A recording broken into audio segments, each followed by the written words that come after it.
Good morning, everyone. Hello. I hope you've gotten all your cookies and your coffee or tea because we're ready to start here today on this gorgeous Thursday morning. Cold but gorgeous. Welcome to everyone, all of you who are here and also who are coming in on Zoom. I think we've got an incredibly interesting class coming up today.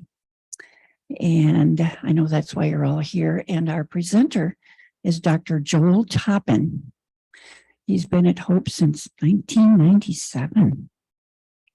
He's virtually a veteran down there, isn't he? Yes. He is a Hope grad as well.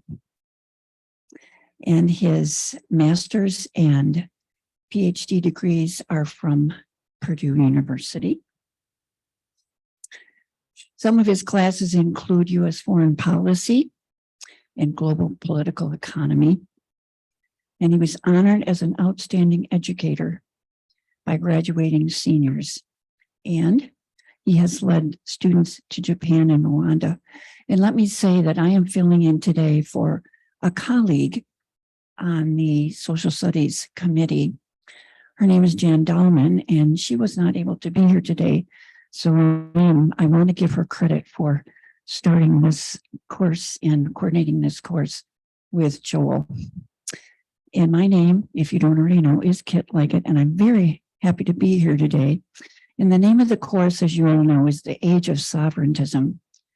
And what comes after that on my listing here says the Trump administration and international organizations. So I think we're going to have a wonderful, wonderful class today and a lot of questions. And please welcome Dr. Joel Toppen. Thank you. Thank you, Kit, and thank you, Ian and Jan, and thank all of you for being here today. This is a rescheduled event.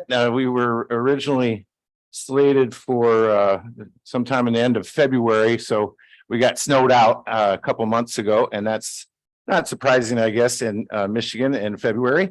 I thought we were pretty safe, moving it to late April, and then I did have to scrape my windshield this morning, though. I thought, oh my gosh, it's not going to be a late April snowstorm, but thankfully it's not. So I'm very pleased to be here and to speak with you today about sovereignty and sovereigntism. As part of the rescheduling, this is our last week of classes on campus at Hope. And so today in the Department of Political Science, we are having our end of the year celebration for our students. And that event begins at 11 a.m. on campus, so I'm cutting it close here. So normally I like to hang around and chat and talk with folks and linger a bit afterwards, but today I'll be wrapping up about 5 minutes to 11 at least and kind of racing out of here at that. So my apologies for not being able to spend time afterwards. So the title of the talk is The Age of Sovereigntism, and on one version at least, it included a question mark. So posing this question about the age of sovereigntism. And particularly we see, I'm making the case that the Trump administration followed a clear, consistent, and coherent policy regarding international organizations and global governance. And this has by critics and by supporters alike has been referred to as the sovereignty doctrine or Trump's sovereignty doctrine. This is a piece on the Council on Foreign Relations written by Stuart Patrick, and he is a critic of the Trump administration's sovereignty doctrine. Another example, this is the Washington Examiner, a conservative newspaper. This is their editorial page. They also highlight Trump's sovereignty doctrine, but they are supporters. So the critics and the supporters both recognize that there is something to the Trump administration's approach toward global governance, international law, and international institutions. And so I want to make the point today that to be clear that I'm not weighing in on the wisdom of the policy or of the doctrine. I'm not trying to decide if it's good or bad. I've pointed out that some are supporters, some are critics. I'm attempting to be agnostic on this issue and say we can decide if it's good or bad or right or wrong. But I'm trying to identify a consistent policy and then try to get at what explains it and how can we explain this. And so to make this point, I brought along a prop with me today. My political science classes, I try to remind my students that we are political scientists. So it's not necessarily a question of whether we agree or disagree or figuring out what we think about a policy or about a politician or about administration, et cetera, but we are observers, we are scientists. So when a few years back, I was making this case, this point strongly to my students, and so they got me a lab coat and with my name on it, as they call me. The visual is a reminder that I'm trying to not weigh in or not make a normative judgment about the Trump administration's policy, but merely trying to identify it as a scientist would in an empirical, as possible, an empirical way. In international relations and in the study of U.S. foreign policy also, one dominant approach or school of thought or theoretical approach or theory is realism. And so some of you who have heard me talk before I've talked about realism a bit, but realism is a school of thought about international politics that says nation states are the key actors, countries. Nation states are competing with each other for power and security in an anarchical environment. An anarchical environment, what we mean by that is that the anarchy does not mean chaos necessarily. It means the lack of a higher authority or a central authority. So in international relations, international politics, we have a global system that is anarchic, meaning in essence that we don't have a world government, that nation states themselves, countries, are sovereign and make decisions for themselves. Yes, they get together and form international organizations, the United Nations, the World Bank, trade organizations, the World Trade Organization, but they maintain their sovereignty. So they freely join in these organizations. But the international organization or the system of global governance, not government, is does not have veto authority over the sovereign power of nation states.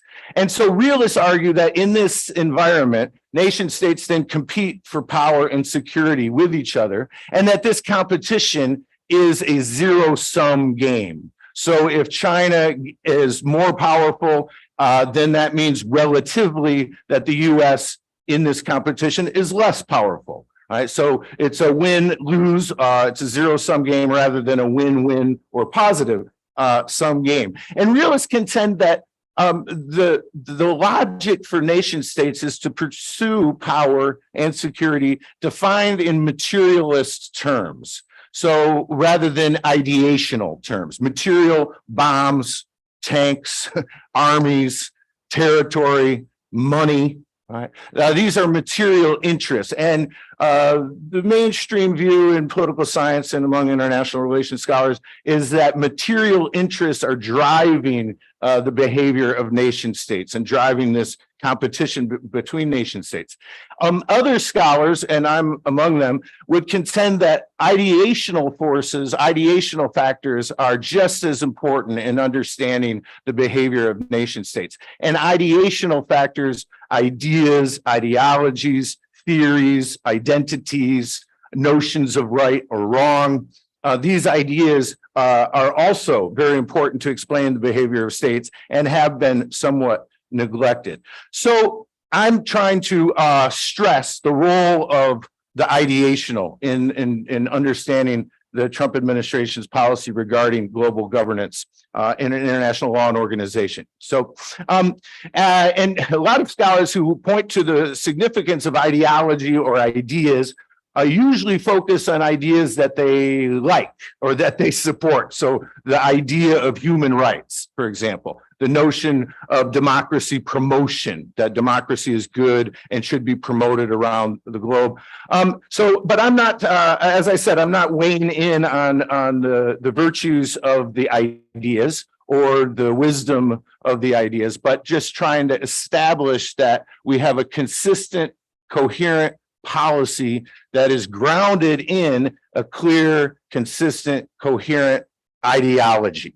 And also, I want to point out that for some folks, ideology is used as a pejorative. It's a kind of a criticism implicitly.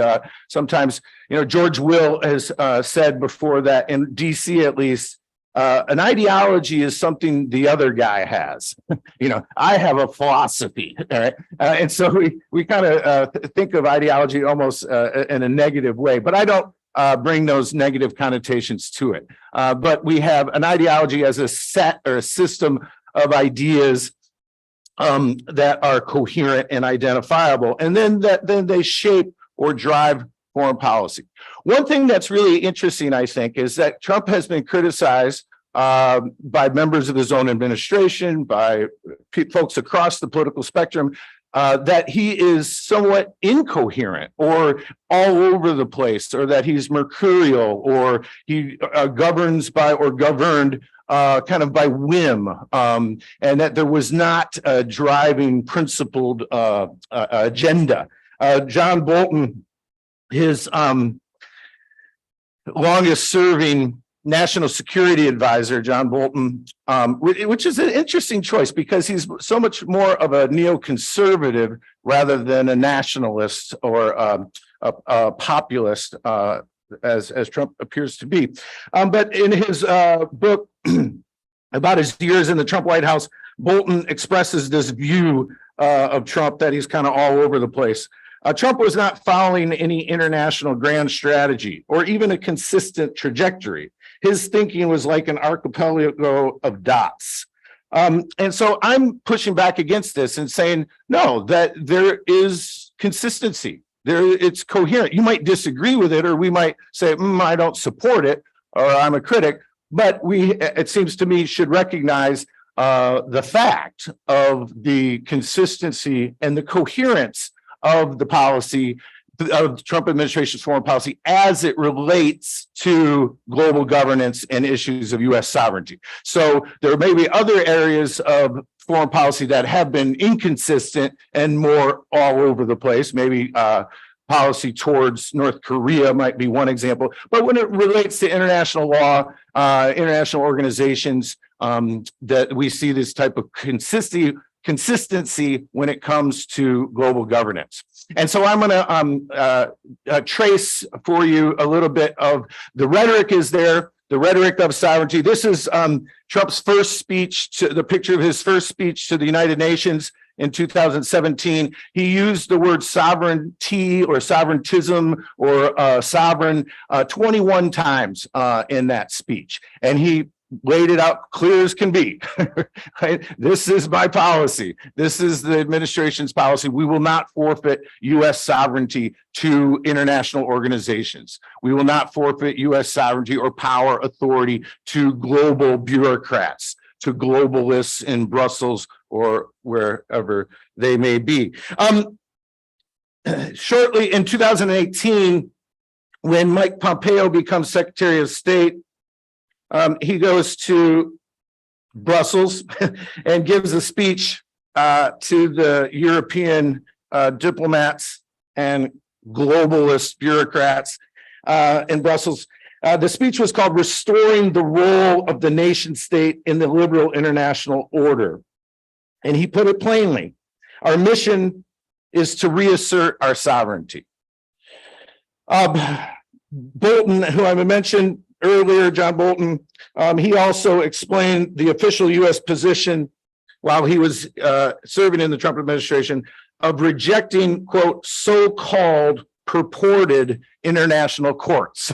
And so international courts are only so-called and they're purported to be international courts, both those things. But so the rhetoric is clear and consistent and throughout the administration that the mission is to preserve sovereignty and to reject encroachments on that sovereignty at the hands of global or multilateral institutions. So with the help of student research assistants, I have been compiling a list of specific policy steps that reflect this rhetoric and reflect this consistent ideological view about U.S. sovereignty and about global governance. And so we've identified a couple dozen different cases, specific cases where the walk matches the talk. So we've had the rhetoric of sovereigntism, of sovereignty, right, of bashing globalism and globalists and these global elites who want to usurp U.S. Authority to make its own decisions. The rhetoric is clear and consistent, but also I find so is the policy steps. The walk matches the talk. So, and I'm going to go through a few, not all, but a few of these policy steps that the administration adopted that follow this ideological approach. The first days of the administration, the Trump administration announced that the U.S. would be pulling out of the Trans-Pacific Partnership trade deal. I'll get back to the TPP in a second and talk at some length about the position on trade, which is unique for a Republican administration, particularly. Also, the United States announced punitive action against the International Criminal Court, the ICC. And the U.S. has rejected the jurisdiction, the authority of the International Criminal Court, the ICC, over U.S. citizens. And there's continued attack by the Trump administration against the ICC. Also, the U.S. has rejected during the Trump administration, the administration rejected the authority of the International Court of Justice, also the ICJ, which is similar to the ICC. The International Court of Justice, though, adjudicates disputes between states. And in international relations, we say states to refer to countries. So between the U.S. and China, nation states, whereas the ICC, the International Criminal Court, they go after individuals. So individual war criminals, individual perpetrators of genocide or crimes against humanity. So the ICC is supporting human rights laws and going after individuals rather than states.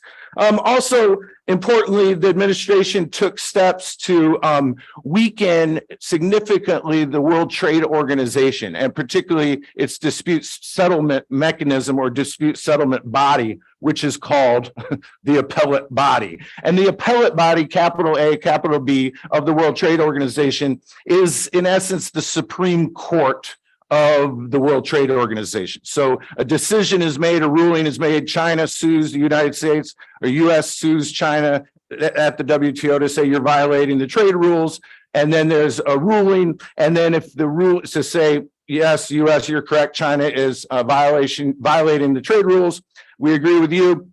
And then if China would like to appeal that ruling, much like taking it to the Supreme Court, you can appeal to a higher authority. And the appellate body is the court, as it were, of last resort, this, in essence, the Supreme Court. And it has now become defunct.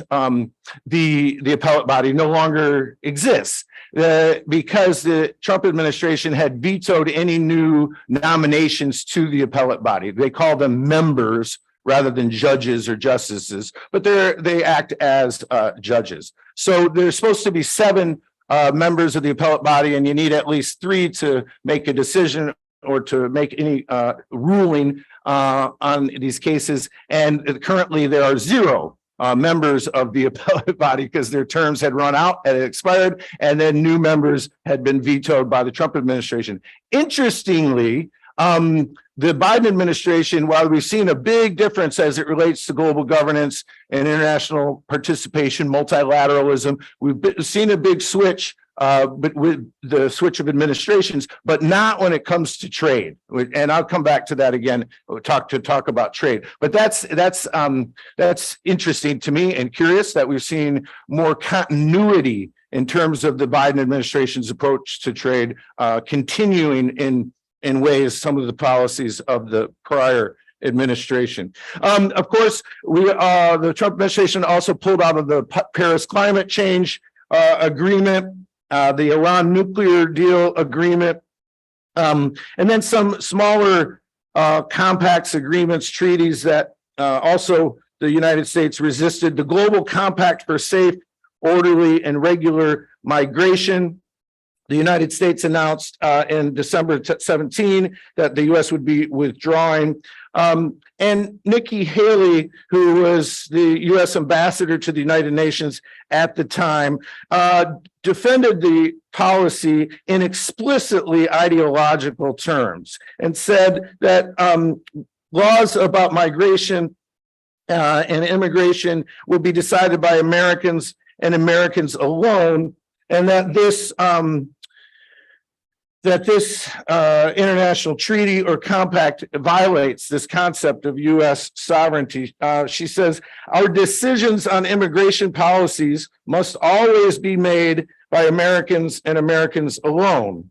We will decide how best to control our borders and who will be allowed to enter our country. The global approach in the New York Declaration is simply not compatible with U.S. sovereignty.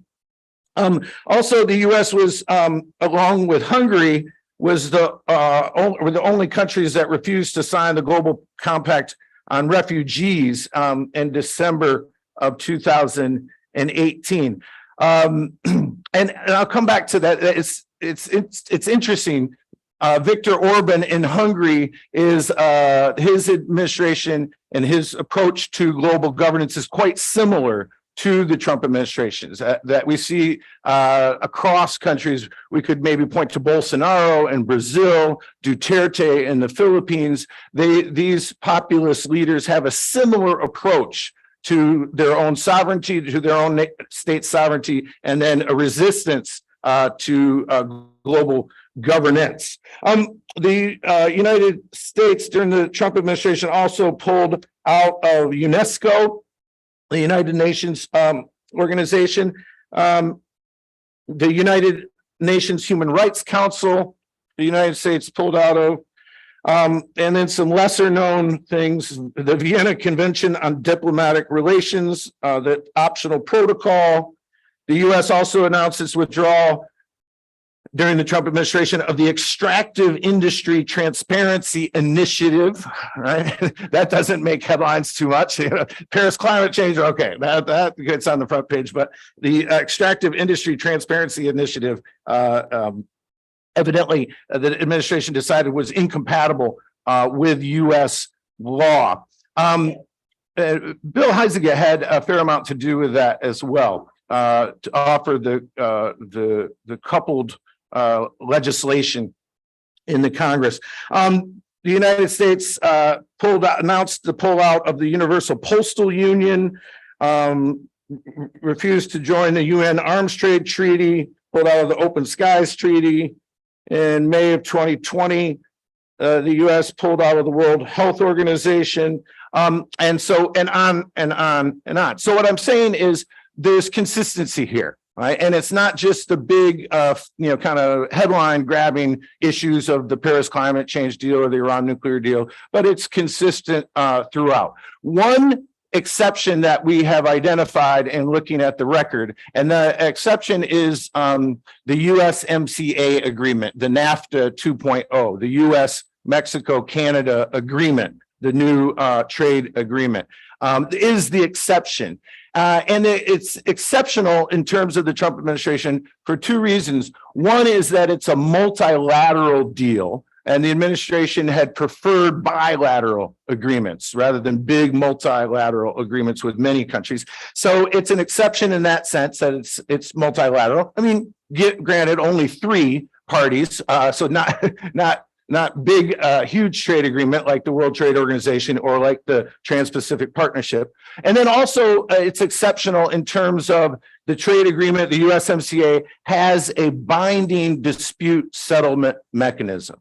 And the administration had consistently objected to and rejected binding dispute settlement mechanisms, arguing that if it's binding, this ruling is made by an independent party, the appellate body, some bureaucrat in Brussels or elsewhere, right? That the U.S. then is not sovereign, is not exercising sovereignty because the decisions are being made by another party outside of the United States. And so it's that is essentially the exception. So we have this ideology of sovereigntism, what I call sovereigntism, and others have called it the same, and that the ideology was in place. It was part of a conservative social movement.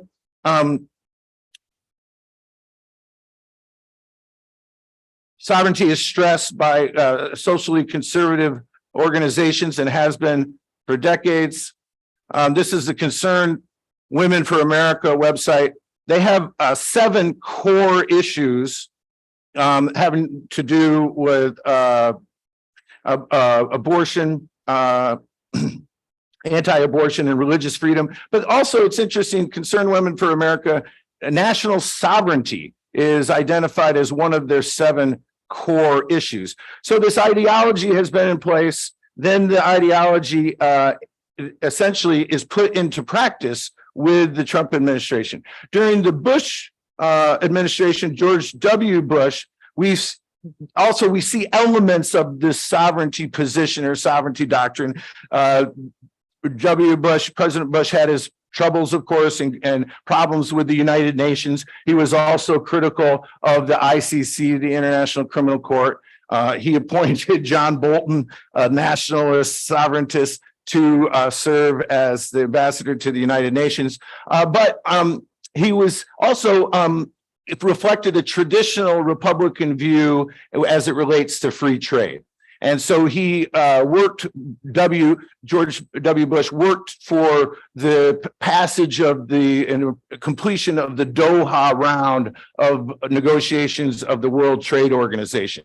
So what was interesting with the Trump administration is that they extended this sovereignty doctrine, this idea that we're going to preserve U.S. sovereignty and not give it up to international organizations. They extended that to the area of trade, and that's a really interesting development. And so this ideology of sovereigntism predates the rise of Donald Trump in terms of his political career. All right, so beginning in about the 1990s, we see mostly folks on the right, conservatives and Republicans, stressing this new notion of sovereignty and the encroachment of sovereignty by these IGOs. And particularly, this was kind of driven or pushed by lawyers and law professors writing in law journals, writing articles about sovereignty and the significance of it. And so one review of these lawyers and their law journal articles stressing sovereignty, they called them the new sovereigntists. And so this idea is not new. It predates Trump. But with the Trump administration, then this idea or this ideology then gets put into practice. So we can go back to this tradition. Some would go back to perhaps the original America First Committee before the U.S. joined World War II. Others would draw a through line or a connection with the John Birch Society that begins in the late 1950s through the 60s. And so these ideas about maintaining sovereignty and preserving sovereignty are nothing new, and they predate, as I say, they predate the Trump administration. I'm looking for a quotation. Pat Buchanan, when he was running for the presidency in the late 80s and early 90s, if you read some of his speeches, it's really sounds like, that it almost sounds like Donald Trump, when he began running for president, was just taking Buchanan's speeches and highlighting the same messages. In 1998, Buchanan wrote, "Piece by piece, our sovereignty is being surrendered by accession to NAFTA, to GATT, the UN, the WTO, the World Bank, and the IMF. America has ensnared itself in a web that restricts its freedom of action, diminishes its liberty, and siphons off its wealth." All right, so this idea had an ideology has been expressed for a long time. And this is a little thin text by John Bolton, published in 2010. The title is "How Barack Obama is Endangering Our National Sovereignty." He writes inside, "For several decades, Americans have slept while their national sovereignty has been threatened, chipped away, and eroded by a series of innocuous sounding and nearly imperceptible decisions. We have been locked in a struggle between sovereignty and, quote, global governance that most Americans didn't even know was happening. Not surprisingly, therefore, the Americanists have been losing to the globalists, and the general public does not yet appreciate the chasm between these two worldviews." Okay, so it's we have an ideology, we have the rhetoric of sovereigntism, and then we have the record. And by the way, when it's been these policy steps, those specific policy steps that I've outlined, when the Trump administration was explaining them, when it was justifying them to the public, to the press, et cetera, use explicit, clear language about sovereignty and the need to protect U.S. sovereignty. And that's why the administration is taking this action. And so it's curious because when it comes to trade, I want to now spend some time talking specifically about trade. It's not clear that the policy steps and the position is designed to advance U.S. interests. It seems to be a matter of principle and not a pragmatic matter or not a self-interested matter and defined in materialist terms. So this is the Washington Examiner's editorial about the Trump administration's sovereignty doctrine.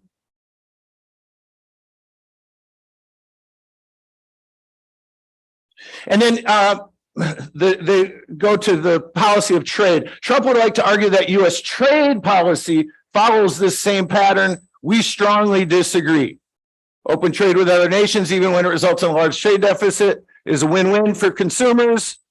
But when you watch how Trump pursues his misguided trade policy, you can see this thread running through it. It provides a unified theory of what motivates this famously impulsive man in government. And so it has been consistent and, as I say, extended to the area of trade. Here's a book of 2011. John Fonte is a sovereigntist. This is typical, right? Sovereignty or submission. Will Americans rule themselves or be ruled by others?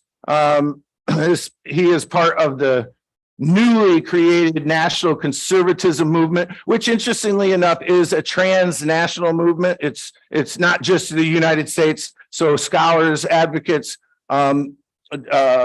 political leaders and figures from across the world are part of this national conservatism movement. All right, so let's talk about trade for a second.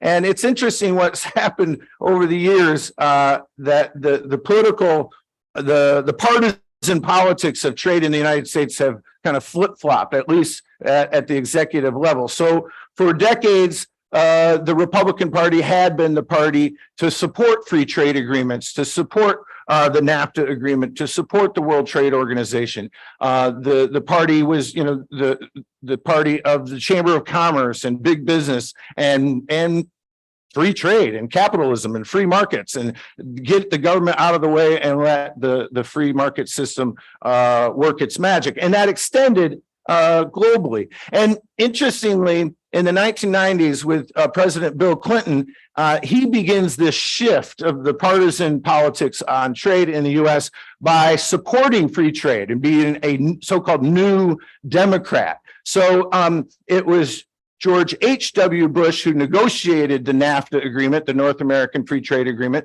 but it was President Clinton who then came into office and had to fight and work and lobby the Congress to approve the NAFTA. And he did as a Democratic president. And most Democrats in the Congress voted against NAFTA, and most Republicans at the time voted in favor of NAFTA. And that it was reflective of the politics of the time. And the same thing with the World Trade Organization. So President Clinton, the Democrat, had to lobby the Congress and pressure the Congress, please, approve the World Trade Organization. And they did. And again, most Republicans voted for it in the Congress, the WTO, and most Democrats against. And part of that Democratic resistance to these big trade deals was rooted in, and still is to a certain extent, concerns about labor and about environmental standards. So two old constituencies, strong constituencies for the Democrats, environmental activists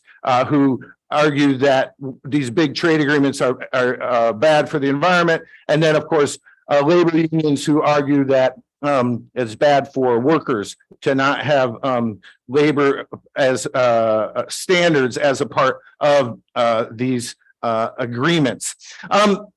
And so this, you could argue, gave or provided kind of an opening for candidate Trump on this issue of trade, opened up that lane that he could fill to say these big trade agreements are bad. These big trade agreements are bad for America, whether it's NAFTA, whether it's the WTO, or the TPP.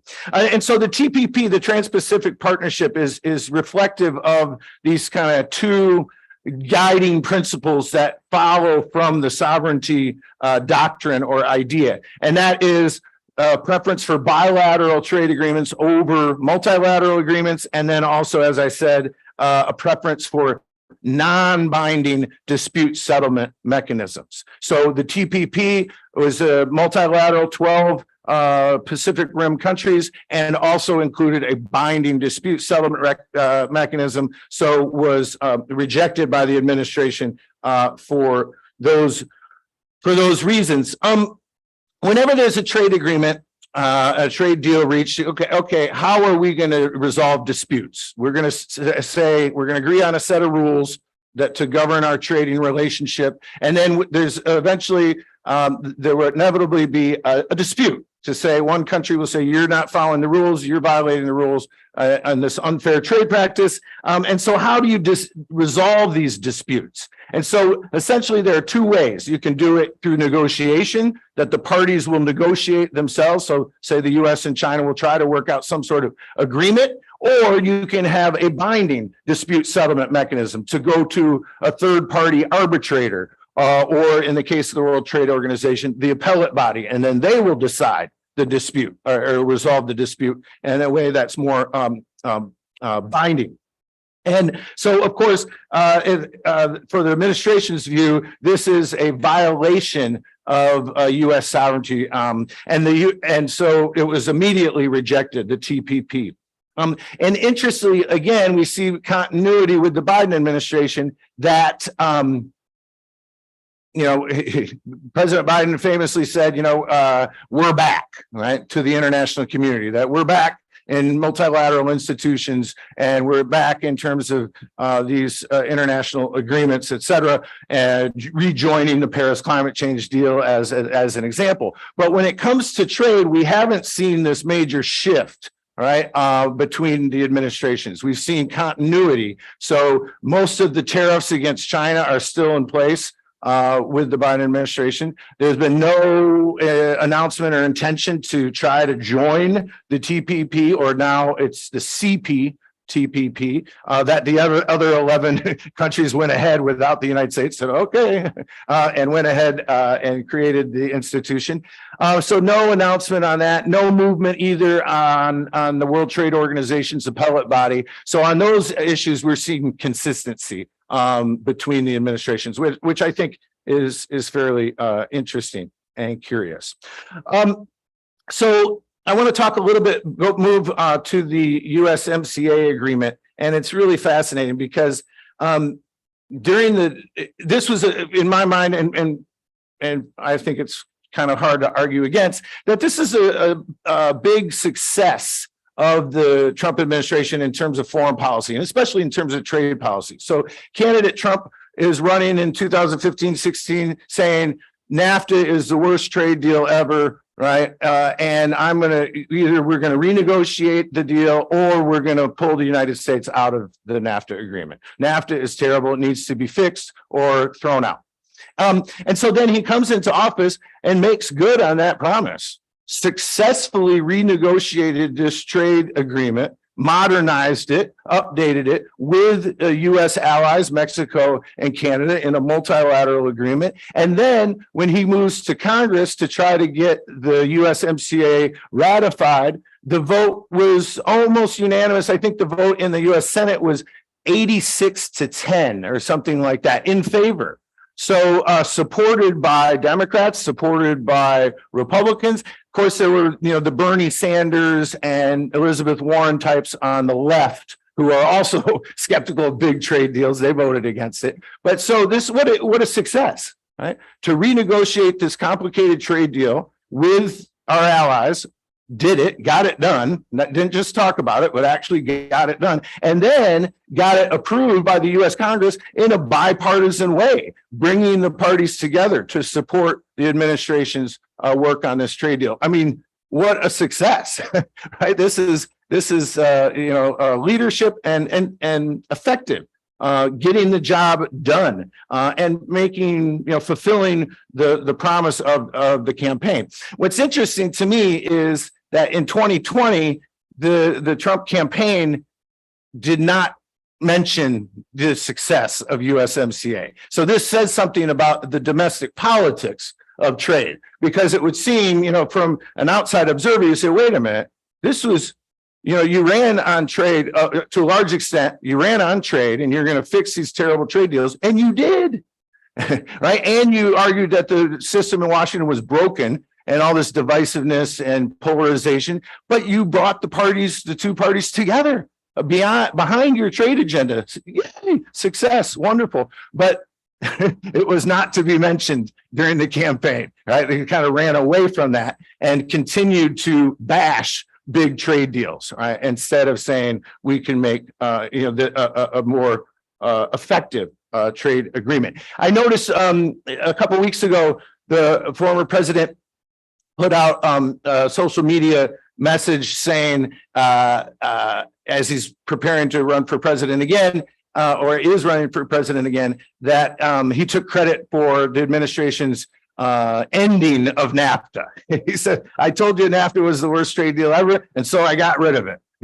we got rid of NAFTA, but didn't explain, yes, with a new NAFTA, right? But kind of just ignored that part of it, of the new trade deal. Okay, so the argument is that material interests were not driving this policy. My position is that this policy, rightly or wrongly, is ideologically driven. It's hard to understand or to even explain the policy and the consistency, the coherence of it without looking at this consistent ideology that is motivating it and is behind it. The exception of USMCA, there's a story that's been told many times by many different participants about President Trump on his 100th day in office had decided to pull the United States unilaterally out of the NAFTA agreement. And just to make this announcement, the U.S. is out of NAFTA and had made the decision. And Sonny Perdue was the agricultural secretary at the time, got wind of this and raced to the White House and raced to the Oval Office with a map. And it showed the congressional districts that Trump did really well in 2016, the districts that he won, the bright red, dark red districts, and that these were the districts also that would be disproportionately hurt by the U.S. withdrawal from NAFTA, particularly as it relates to agriculture. And so Sonny Perdue is making the case, Mr. President, you can't do this. This will jeopardize your reelection. You're hurting your people, your voters, in the rural areas, agricultural districts particularly. And so apparently it worked because that decision was rescinded to leave NAFTA, and then the move to renegotiate NAFTA in the new USMCA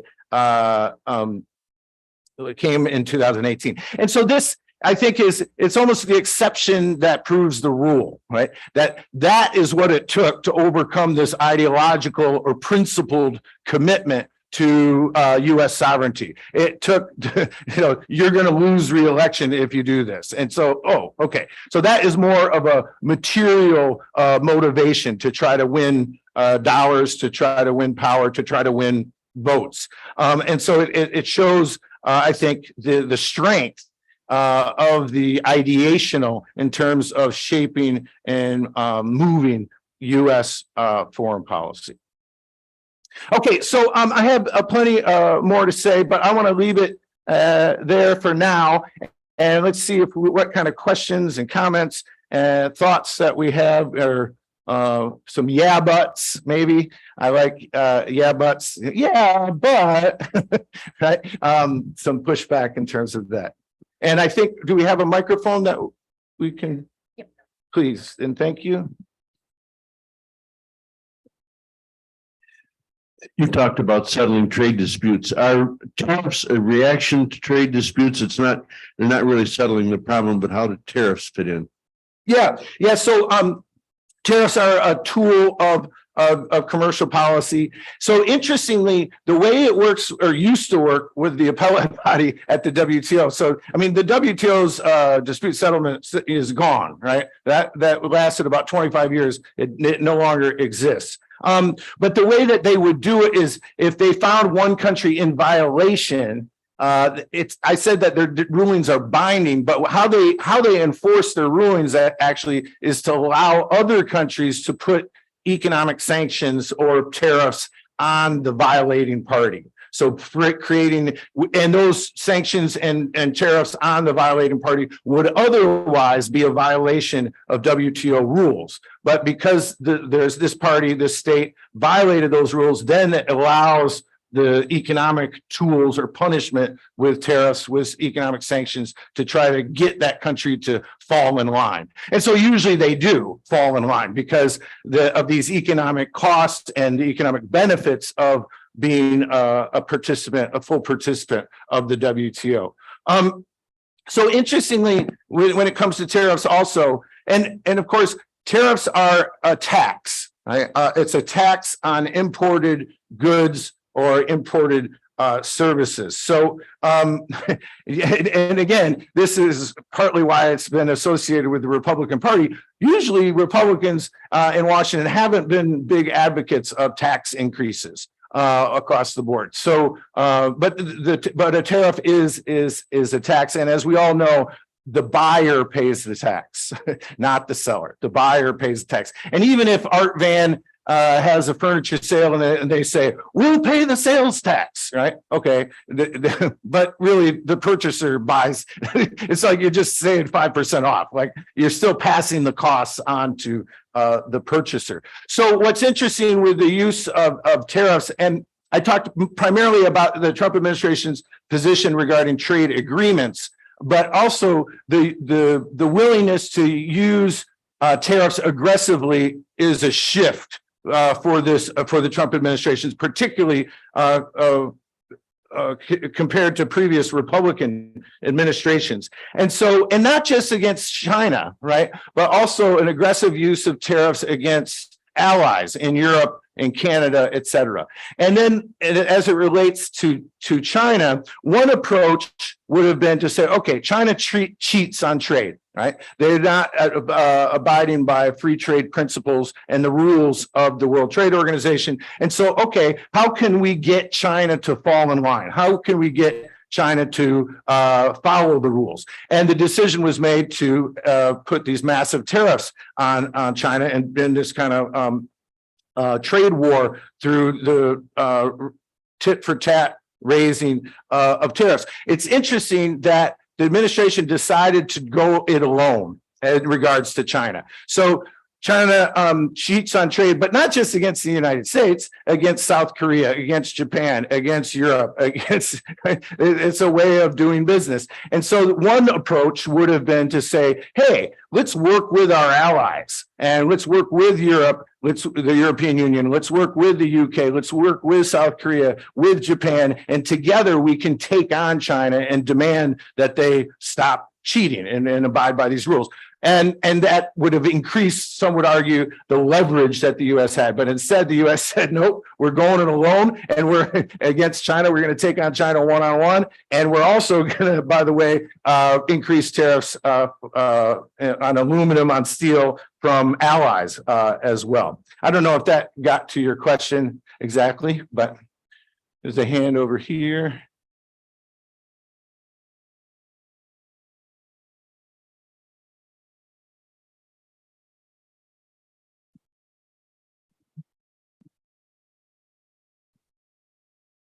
Did our most important allies, the United States' most important allies, react positively or negatively to this new approach to U.S. sovereignty? Yeah, mostly negatively. Yeah. And so the idea is that they've called it multilateralism -1. So the idea to work together to support institutions of global governance, that work is continuing, right? But it had been just simply without the United States. So, but it's interesting. 2016 is, it remains to be seen if it really shifts things in terms of global governance. Because after World War II, the United States itself, with its allies, was responsible for creating what is called the liberal international order, the network and web of institutions, multilateral institutions and international laws that govern international relations. And so in the 1940s, so the United Nations is created. The IMF and the World Bank are created in the 1940s. The General Agreement on Tariffs and Trade, the GATT, which was the predecessor to the WTO, that is established in the 1940s. The NATO alliance, the North Atlantic Treaty Organization alliance, was created in the 1940s. And this was, the liberal international order was in part the US response to the challenge of the Soviet Union and the Cold War. And so the US and its allies supported jointly this liberal international order. And so now, the critics of the Trump administration said that he is trying to destroy that liberal international order, or maybe it's outlived its usefulness, and maybe it was relevant in the 40s, but this is a new era and time to move on. Emmanuel Macron, interestingly, has talked about what he's called strategic autonomy, and so this idea that autonomy from the United States. So instead of being kind of the European allies and NATO allies being kind of in lockstep with the United States when it comes to national security strategy, instead saying, no, we're going to maybe make a break from the United States with our strategic autonomy. So, there has been resistance from most allies. But 2016, in the vote for Brexit in the United Kingdom, right, to say it was just part of this sovereignty movement, to say, right, the voters in the UK said we don't want to forfeit our sovereignty to the European Union. We want to reclaim our sovereignty, so we're going to exit and vote to leave this international multilateral organization. And so 2016 is is maybe a bellwether year, because after World War II, and when it comes to global governance, international institutions, it's gone all in one direction, more, right? More institutions, and these institutions having more power. So the GATT becomes the WTO. The GATT, by the way, did not include a binding dispute settlement mechanism. It had a negotiated dispute settlement mechanism. And so we have more and more international institutions and with more and more power. That is the movement or the theme after World War II. And then all of a sudden, more and more and more. And so for sovereigntists, less and less and less national sovereignty. And then in 2016, the brakes are pulled on this development, on this movement. And voters in the UK say, whoa, yeah, enough is enough. We want to reclaim our sovereignty. And voters in the United States, of course, the election of Donald Trump, who also said, yeah, we want to reclaim our sovereignty. We don't want to give it up to globalist bureaucrats in Brussels or wherever. So it's interesting that as it relates to the UK, obviously, perhaps the strongest ally of the United States over the years, there's some consistency in terms of the sovereignty agenda. And then also I mentioned Viktor Orban in Hungary. So there are some allies that are joining together in this sovereigntism movement. But the French and Germany and Canada, other traditional allies, want the United States to come back into the fold. The United States, for example, pulls out of the United Nations Human Rights Council. China didn't. Right. So this multilateralism -1. It's like, well, we're going to take our ball and go home. Right. Well, they have balls as well. The game's going to continue. You're just going to take your ball and go home, but the game is still going on. So in terms of like the influence of China at the United Nations, right? I don't think China was sad to see the United States leave.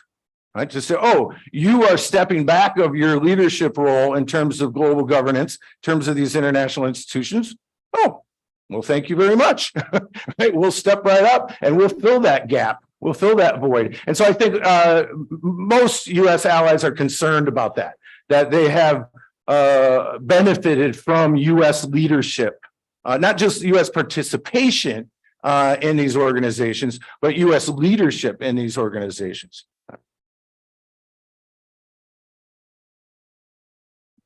In the chat. If Trump would be reelected, what would this sovereignty position look like?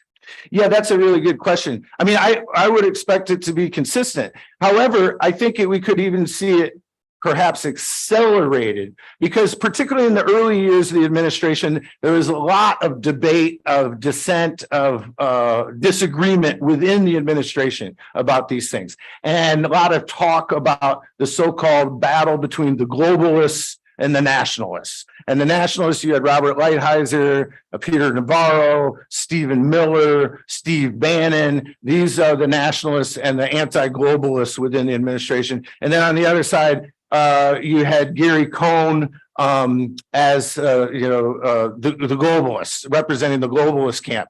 And so there was this kind of wrangling within the administration. But the nationalists won, and the globalists are gone. They called Gary Cohn within the administration, they called him Globalist Gary.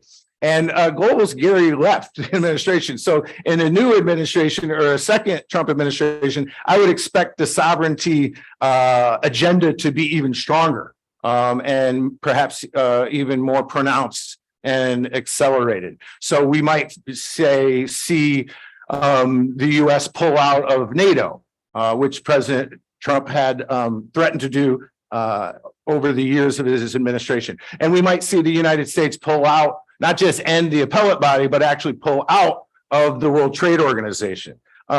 Senator Josh Hawley from Missouri has argued that the U.S. should leave the WTO, and that the U.S. shouldn't just leave it, but the U.S. should lead the charge to destroy the World Trade Organization, to actually get rid of it. So I think that's what I would expect. And I mean, when the administration and when Trump is explaining his view about sovereignty and he's bashing globalism and bashing globalists and saying we need to be America first and we need this nationalism and we need to preserve our sovereignty. I believe him. I mean, I think that he's telling us the truth. He's telling us what his thoughts are. And as I said, I think in the first administration of President Trump, the record shows it. I mean, they walked the walk, they talked the talk, and then they walked the walk. And I think I would expect more of the same if we see a second Trump administration.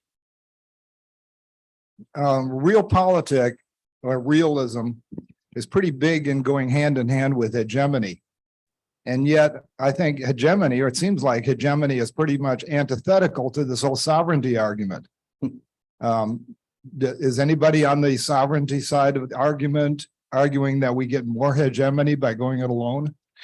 Yeah. So and Bolton, I would say John Bolton is different than the other national sovereigntists. And so and he, for example, would want to preserve U.S. power and preserve U.S. hegemony, whereas others say, yeah, maybe we don't need troops in South Korea. We don't need troops all over the world, kind of bring the power back home. And maybe we can return to an older era of spheres of influence. And so the U.S. doesn't have to be the global hegemon. Bolton, of course, as more of a neoconservative, is more hawkish about U.S. power and about maintaining U.S. power and projecting that power globally and wanting to maintain that position of hegemony. But yeah, it's an interesting choice that President Trump made. Unlike other cabinet secretaries and officials, the National Security Advisor does not have to be confirmed by the Senate. So the president can pick literally whomever he wants to serve as his national security advisor. It's not the Senate doesn't get to weigh in on this. And so it was his third national security advisor, Bolton, but a very interesting choice because particularly in terms of Bolton's attitude about the use of military force, the use of U.S. military force abroad, specifically the Iraq War. Right. So Bolton in the Bush administration was one of the chief advocates, proponents of the Iraq War, and argued why we need to go in and Afghanistan as well. He also is advocated use of military force against North Korea, perhaps in Venezuela. He's a hawk. Whereas the Steve Bannon types are more of the America First types that no, we should pull back, bring the troops home. We want to stop these endless wars and bring our forces home and focus on protecting the United States rather than protecting Japan or protecting South Korea or protecting Europe as a whole. So there's a really big divide there. They agree on sovereignty. Right. So Bolton and the more America First types, they agree on preserving the need to preserve U.S. sovereignty and the resistance to global governance, but they disagree, almost 180 degrees when it comes to the use of U.S. military force abroad. Trump ran for office claiming that the Iraq War was disastrous and it was a strategic failure and a terrible decision, one of the worst decisions ever to go to war in Iraq. And then one of the chief architects of that decision and proponents of it, Bolton, he said, "Oh, you should be my national security advisor." So it was kind of a curious decision, but it makes sense when we think about their shared position on issues of global governance and sovereignty.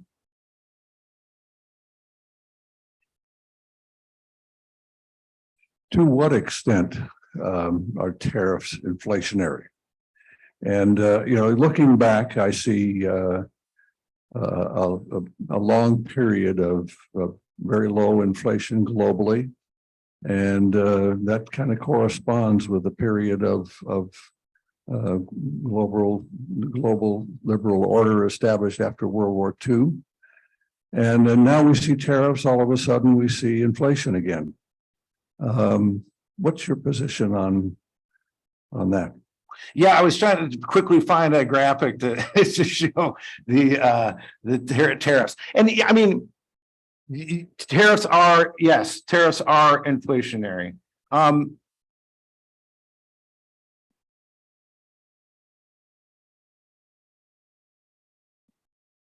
Sorry, there we go. Okay. Yeah, so the average now of tariffs between the United States and China is at 20%. Before the trade war started, we were, 3, 8, about 5 or 6%. So we're adding 15% tax on all goods and coming from China. So yeah, I mean, if this table is $100 and I'm buying it from China, why am I buying it from China? Because it's cheaper. If I bought the table made in Germany or made in the United States, it's going to be $150. But the one in China only costs $100. And so now I'm paying not $100, but with a 20% tariff, now I'm paying $120. And so, yes, it's completely inflationary. And then I have $20 less in my pocket. I had to buy a table for $120. So now, I was going to go over to Skiles to have some lunch and spend that $20 there, but now I don't. And so, yeah, it is completely inflationary. But what's curious is that despite, the bad inflation during the Biden years, that the Biden administration has not pointed to the tariffs as being a cause or part of the problem, right? They point to the disruptions of the war in Ukraine, the disruptions to the global supply chain due to COVID and the coming out of the COVID-19 pandemic, et cetera. But, surprisingly to me, they have not stressed the inflationary pressures of these tariffs, in part, I think, because they're continuing these tariffs. Most of these high tariffs are still in place. And so that says something also about the domestic politics of trade, that even, hey, I'm going to put a 26% tax on half of the stuff you're buying at Walmart. That shouldn't be a popular, we wouldn't expect that to be a popular decision, a big vote getter to say that I'm going to raise prices on things for you. But it seems to have worked for Trump, and obviously it seems to me the Biden administration's continuation of these policies as it relates to trade, from my perspective anyhow, does not seem to be ideologically driven. It seems to be politically driven, right? To try to not give an opening to the Republicans in terms of the re-election campaign for Biden. It seems to be pretty starkly political. He wants to win re-election. That's why he's continuing these policies, these trade policies. Whereas I think that, from my view, the Trump administration, which was much more principled in terms of its position on trade, and ideological, and consistently so.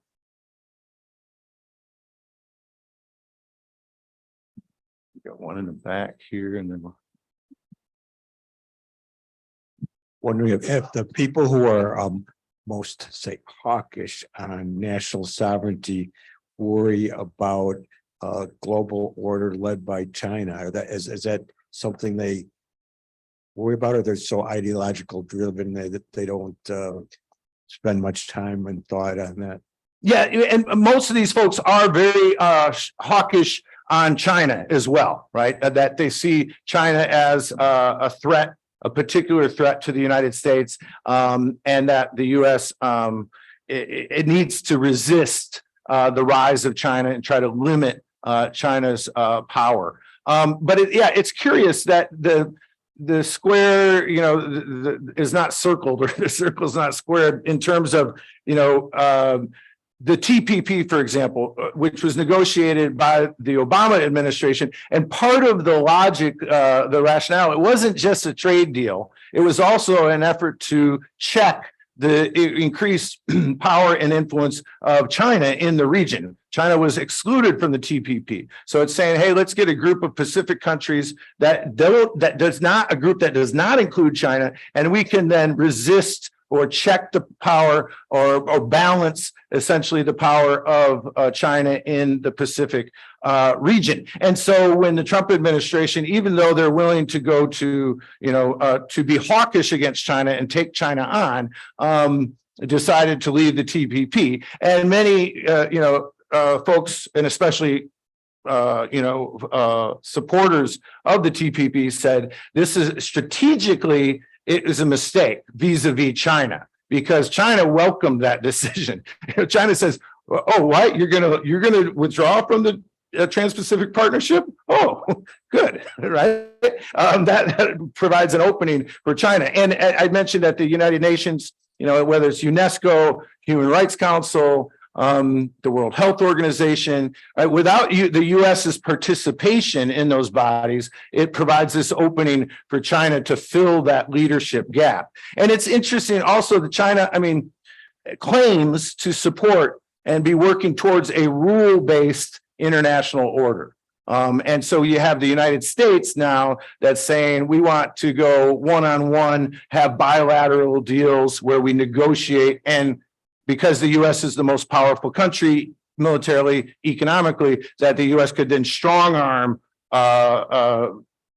countries in this bilateral negotiation. By the way, I didn't mention it before, but the trade deal with South Korea is a kind of the best example of this bilateral approach. So the KORUS agreement, KOR, U.S., Korea, United States trade deal. And then no binding dispute settlement. If there's a dispute, then we go head to head and we negotiate. And the idea is that the U.S. would be able to get a better deal because of its strength and leverage. But yeah, as I say, China seems to be eager to fill that leadership gap or vacuum, or that with the U.S. Having stepped back, at least as it relates to trade.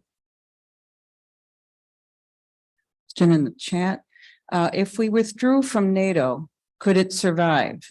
And would it give Putin free rein in Europe? Does the U.S. exist, or the U.S. doesn't exist in a vacuum? Could you repeat that, please? If we withdrew from NATO, could it survive? And also, would it give Putin free rein in Europe?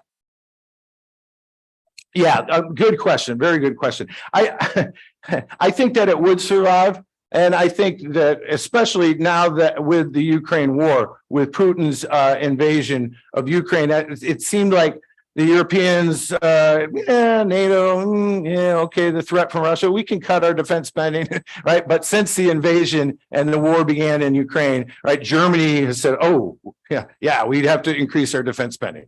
And countries throughout Europe are increasing military budgets, and also talking about the need to strengthen NATO. And of course, now with Sweden and Finland joining NATO, perhaps Ukraine wanting to join NATO, that it could conceivably be this strategic autonomy that Macron is talking about, that we don't need the United States anymore, that Europeans need to look out for European security. But I think certainly the appeal of NATO has increased significantly since Putin more recent invasion of Ukraine, is giving it a new lease on life. This is a little bit different topic, but I mean, Putin has accomplished the exact opposite of what his goals are. All right. He's weakened his own economy. That couldn't have been a goal of his. Right? He has tried, he wants to weaken NATO. He wants to see NATO fall apart, break apart. He's seen it strengthen. He's seen new countries that border on Russia and Finland join, right? He wanted to destroy a sense of Ukrainian national identity as distinct from Russia. He certainly has created that situation. If a Ukrainian national identity didn't really exist before the war, it certainly does now, and it's defined in opposition to Russia. So again, accomplishing the exact opposite. But that particularly is the case as it relates to NATO, that the war has given NATO a new renewed sense of purpose and commitment on the part of European allies.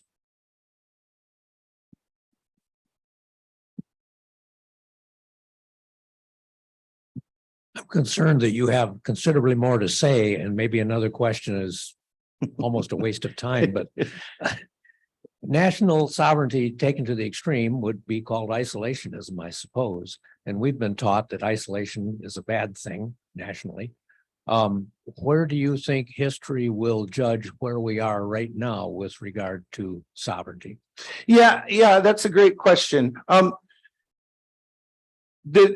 want to make clear, though, that the Trump administration and the defenders would say we're not isolationists, right? We don't want to withdraw from participation in the world. But we want to do it, in a nuanced way, in a careful way. So, for example, Pompeo, when he was Secretary of State, is criticizing the International Criminal Court, criticizing its standing and its authority, but did say we do support ad hoc tribunals to bring human rights cases forward. So it's not that we want to get rid of all of it, but we want to have multilateral relationships that don't forfeit sovereignty. But that doesn't mean that we're going to not be engaged with the world or that we're going to retreat from the world, but that we will do it in a careful way or a balanced way. But of course, for the critics would say that they are arguing that the national sovereigntists are indeed isolationists, but they would reject, the sovereigntists themselves would reject the idea that they would be nationalists. And it's interesting because, President Trump, when he was in office, railed against these forever wars, these endless wars, want to bring the troops home, maybe, threatening to bring troops home from South Korea, even from Europe also, but also expressed a willingness to use force. Right. So in attacks against ISIS, the attack or assassination or the killing of General Soleimani from Iran when he was in Iraq. So we did see a willingness to engage, a willingness to use force abroad, but doing it in a different way than